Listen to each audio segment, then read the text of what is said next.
നെല്ലിനമായ പാലക്കാട്ടെ വിളയൂരിൽ ഇനി ജീരകശാലയും വിളയും. എടപ്പലം സ്വദേശി ആലംകാട്ടുകുഴി ഹനീഫയുടെ കൃഷിയിടത്തിലാണ് സുഗന്ധ നെല്ലിനമായ ജീരകശാല വിളഞ്ഞു നിൽക്കുന്നത്. കേന്ദ്ര സർക്കാരിന്റെ ഭൂപ്രദേശ സൂചിക രജിസ്ട്രേഷൻ ലഭിച്ചിട്ടുള്ള ജീരകശാല അരി ബിരിയാണികളിലാണ് ഉപയോഗിക്കുന്നത്. ആഘോഷ ദിനങ്ങളിൽ ബിരിയാണിയോ നെയ്ച്ചോറോ വെക്കാൻ ജീരകശാലയാണ് കേമം. വയനാട് മേഖലയിൽ കൃഷി ചെയ്യുന്ന പരമ്പരാഗത സുഗന്ധനെല്ലിനമായ ജീരകശാല ഇനി വിളകളുടെ ഊരെന്നറിയപ്പെടുന്ന പാലക്കാട് ജില്ലയിലെ പട്ടാമ്പിക്കടുത്തുള്ള വിളയൂർ ഗ്രാമത്തിലും വിളയും. എടപ്പലം സ്വദേശി ആലങ്ങാട്ടുകുഴി ഹനീഫയുടെ കൃഷിയിടത്തിലാണ് ജീരകശാല വിളവെടുപ്പിനൊരുങ്ങുന്നത്. പാടശേഖരത്തിലെ 1/2 ഏക്കറിലാണ് കൃഷി. അത് 10-20 വർഷമായിട്ട് നമ്മൾ ചെയ്യണേ. നമ്മുടെ വീട്ടാവശ്യത്തിന് മാത്രമേ ഇത് ആ വിളയൂരില്ല.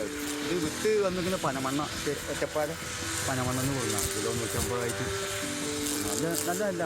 കേന്ദ്ര സർക്കാരിന്റെ ഭൂപ്രദേശ സൂചിക രജിസ്ട്രേഷൻ ലഭിച്ചിട്ടുള്ള നെല്ലിനമാണ് ജീരകശാല. ഉയരം കൂടിയതും വളരെ കുറവ് സൂര്യപ്രകാശം ആവശ്യമുള്ളവയുമാണ് ഈ നെല്ല്. 150 ദിവസം മുതൽ 180 ദിവസം വരെയാണ് മൂപ്പ്. കനം കുറഞ്ഞ തണ്ടും ജീരകത്തിന്റെ വലിപ്പമുള്ള മെലിഞ്ഞു നീണ്ടതുമായ നെല്ലിന്റെ അരി വെളുത്തതും സുഗന്ധവാഹിയുമാണ്. ബിരിയാണി, നെയ്ച്ചോർ എന്നീ വിഭവങ്ങൾ തയ്യാറാക്കാനുള്ള ഉത്തമ നെല്ലിനുമായാണ് ഇതിനെ കാണുന്നത്. പച്ചരിയായി ഉപയോഗിക്കാനും കഴിയും. കിലോയ്ക്ക് 150 രൂപ വരെ വിലയാണ് ജീരകശാലയ്ക്കുള്ളത്.